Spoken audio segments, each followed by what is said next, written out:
Oke, kelemahan dari seorang sanguinis yang pertama adalah sulit mendengarkan orang lain.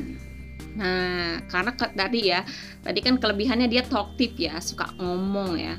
Nah, karena kebablasan, nggak dikontrol, ya itu tadi, jadi dia sulit mendengarkan orang lain, cerita mulu.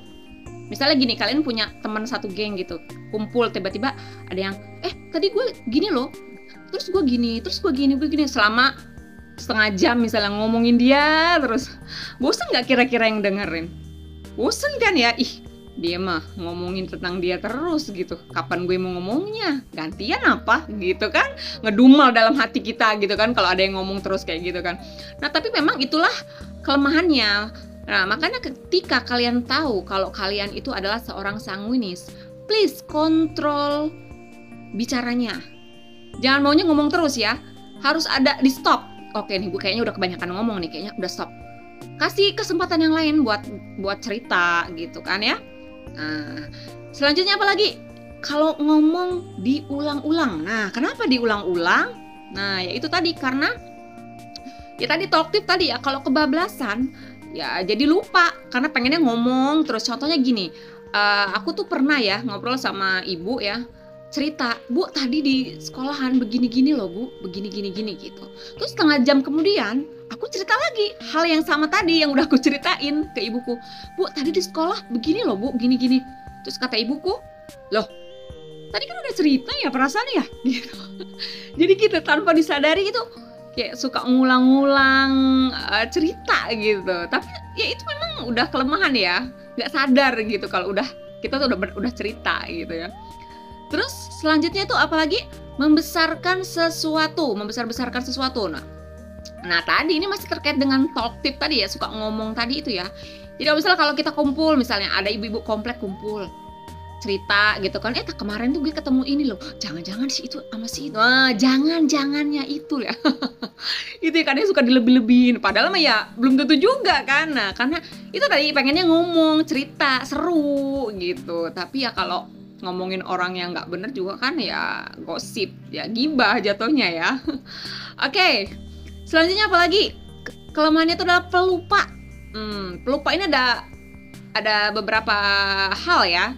Kayak contohnya pelupa nyimpen barang. Karena apa tadi? Misalnya nyimpen kunci motor ya, bruk gitu doang gitu. Ketika pas kita mau buru-buru naik motor, tiba-tiba gupak, di mana ini gue nyimpen kunci motor gitu. Jadi ya tadi ya karena kurang teratur tadi ya, dia kurang teratur. Jadi kalau nyimpen barang tuh suka bruk-bruk gitu doang sih, tanpa tidak sesuai dengan tempatnya. Nah itu ya.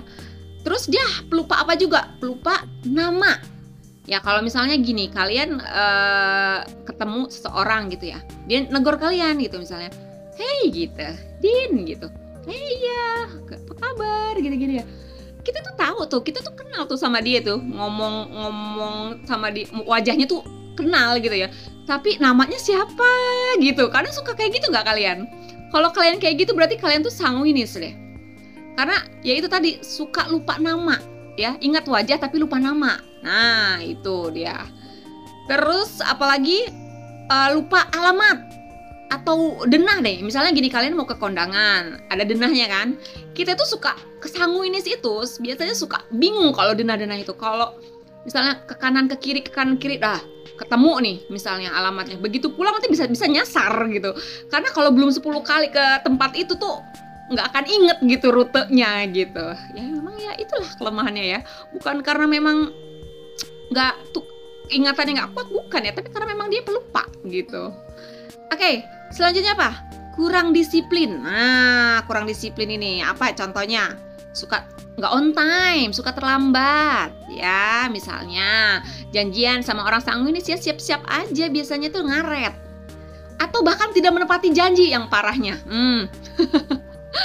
Oh tiba-tiba telepon, sorry ya gue nggak bisa datang soalnya gue ada acara dadakan gini-gini. Nah aduh, itulah pentingnya kita tahu kelemahan kita apa, supaya kita bisa meminimalisir kelemahan kita ya. Kalau kita tukang ngaret ya please diatur waktunya, gimana caranya biar nggak ngaret, dari jauh-jauh hari udah dipersiapin gitu ya.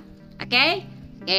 Next selanjutnya adalah kurang rapi atau kurang teratur. Kalau kalian ke rumah seorang sanguinis itu biasanya berantakan. Kamarnya coba deh cek seorang sanguinis.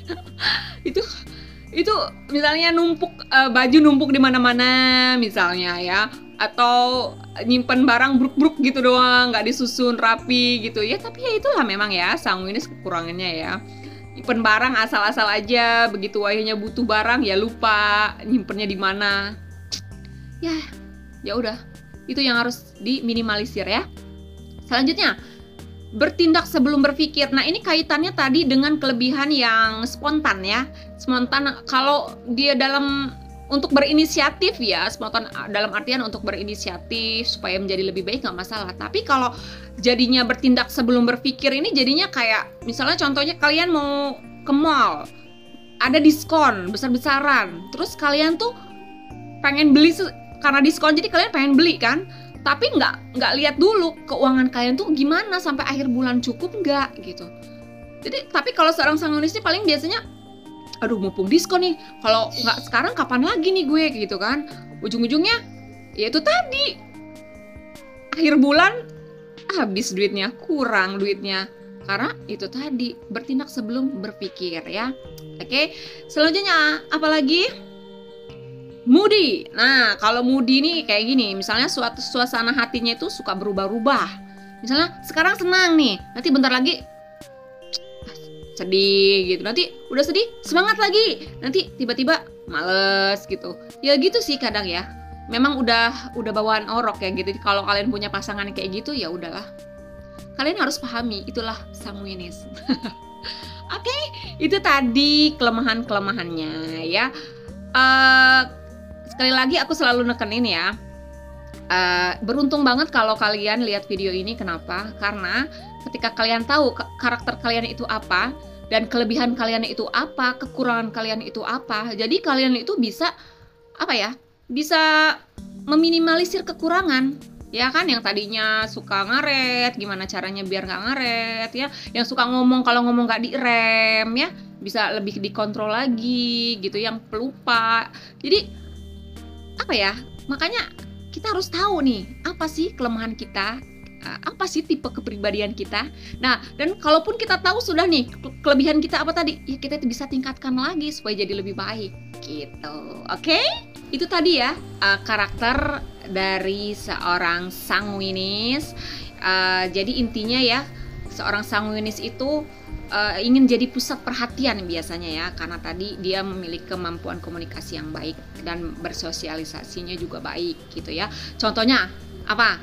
Kalau artis tuh contohnya kayak Ayu Dewi ya, itu kan dia kalau ngomong lucu orangnya ya, juga suka jadi MC di acara TV ya. Terus kemudian siapa lagi? Kalau yang cowok itu aktor tuh Sule. Nah, komedian dia lucu kan. Memang sanguinis tuh memang humoris gitu. Itu salah satu contohnya ya. Nah, oke, terima kasih ya yang sudah menonton video ini. Semoga kalian suka dan semoga video ini bermanfaat buat hidup kalian. Terima kasih sudah menonton. See you.